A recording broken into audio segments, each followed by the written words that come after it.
welcome to the fourth and final review of the evening. Up this time is Trial of the Gods Siralim CCG. That CCG will give you the exact idea of what this game is. It is a collectible card game based on a apparently, I'm not sure, long-running series, but this is Three definitely, games, it looks like. well, 3 games before this. Right, but, well, this isn't an RPG either. Yeah. I mean, this is a spin-off, I guess, but it's definitely a series. 3 games is a series. Mm-hmm. So, can't say anything about the Siralim universe or world or lore because this is the first Siralim thing I've ever played. So I'm not sure exactly what is, taken from the previous games. Maybe the monsters, maybe the gods, maybe everything. Maybe it's a bit more obscure. Sorry. This is what happens when,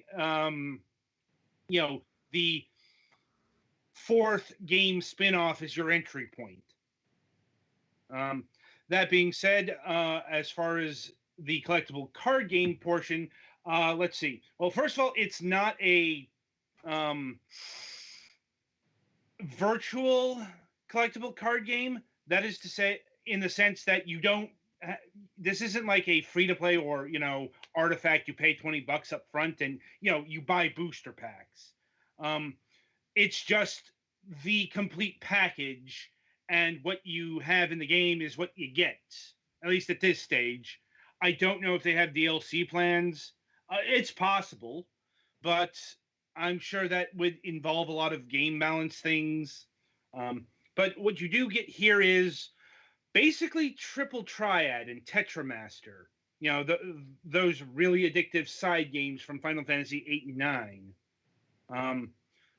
Don't recall too much Tetramaster, but I definitely remember playing quite a bit of Triple Triad. If you've played Triple Triad, you will pick up this game exceedingly quickly. Mind you, it's not a one-to-one copy of Triple Triad. It's got the base rules, like you gather up 6 cards each side. There are 4 numbers per, representing all the card sides, and you place them down, and the higher number wins. And there are rules and conditions that change those numbers. But what Trial of the Gods adds to the mix here is actually, I won't say ingenious, but it definitely adds a thicker strategic layer to this game that really changes things up.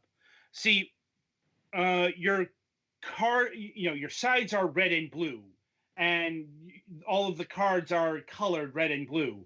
But if you put down a strong, like, say you've got a card that is numbered 5 and you put down a 6 next to it, it will just flip it gray, and that it becomes a neutral card.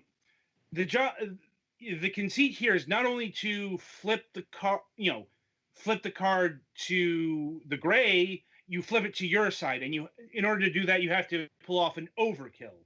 What that means is you have to have a number that is like twice as powerful. So, if you have a card that is powered 2, you lay down like a 4, it will flip. I think it's like 3 to 5 as well. But, it's like, the higher the number, the harder it is to do that. And the ultimate state of win is whoever has the most colored cards at the end of the match. So winning isn't just a matter of putting, brute force, like just higher numbers win, which is definitely a thing that happened in Triple Triad. Like, at least before that fucking random rule showed up. God, what a garbage rule. But, here, it's a valid tactic to maybe block a section of the arena off with strong cards and maybe put your weaker cards there so they don't get flipped over. And they'll still be blue or red at the end of the um, round or game. Some special exceptions because the cards also have a bunch of powers attached to them, both in terms of like what they can do. Like one of your starting cards is the Ifrit, which has I'm trying to remember what they called the rule, what they called the attack, or like it's payback, where if the card that flips over this card will be one less afterwards, making that card weaker. And there are cards that will do that for all sides, or they will strengthen all of the cards of the same color, around their sides, and um, so on and so forth. And there are some cards that will be ultra powerful, but won't turn opponents' cards blue or red. They will just go gray, or the card itself will flip that color. Or there are toxic cards that will, if they don't flip the card over, it will weaken those all the cards around them. So yeah, there's a lot of looking at your cards and seeing what they can do. And you build the strategies around that. There's 5 elements. I'm trying to remember there's water, fire, light, and dark, and death, I think. Um, if I'm remembering that correctly, and um, each suite, let's say, has a vulnerability. Like fire will go into water, light into dark, and like I said, I don't remember the exact layout, but it's basically a longer game of rock paper scissors. So, like Triple Triad, this game looks simple enough for a card game, but there's a lot of hidden depth. And there's a lot of, you can plan things out to do like multi-card flips. Admittedly, something I was never really good at either here or in Triple Triad. It's like I was always more of a one move ahead kind of player, mainly because I had the guidebook for Final Fantasy VIII and I knew where to get all the powerful cards. Like the face cards with the absurdly powerful uh, you know, character portraits, which could just decimate everything on the field. Um, but they've actually made it so that you can't do that in this game. You can't just power load your deck because the cards are separated into various tiers. Like the highest tier 7 and tier 8, you can only have one of those per tier. So you can't just have like a deck, you get a whole bunch of tier 7 and tier 8 cards and demolish everything, or reasonably expected to be demolishing everything. You do have to plan with weaker cards. Like, not sure if that extends like tier 6 and tier 5. I don't recall getting any of those, but your most powerful cards, you're going to be limited there. Probably because, this is just, this game. It's not a side feature to a much larger JRPG or, Western RPG or something like that. It is just this thing. Now, as far as the graphics go, they're all right, but admittedly, some of the character art, a lot of the character art, if I'm being honest, looks pretty dodgy.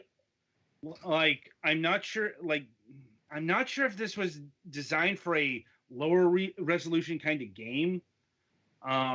But they don't like the actual gods. They don't look good blown up. It's like the artwork looks kind of amateurish, if I'm being honest. But that's about the only visual issue I encountered. Now, as far as the rest, it looks like a card game. It looks fine for a card game. The music is pretty catchy. Like, it goes very well with the gameplay, I found. Thankfully, a much larger musical selection than Triple Triad. I mean, I liked the Triple Triad theme, but not gonna lie, that got on my nerves after a while because it's the one track, just the one track. Um, as far as gameplay sessions, well, I mean, they go about as fast as you do. You know, um, if you want to go fast and throw caution into the wind, you can do that. If you're super methodical, you can do that as well.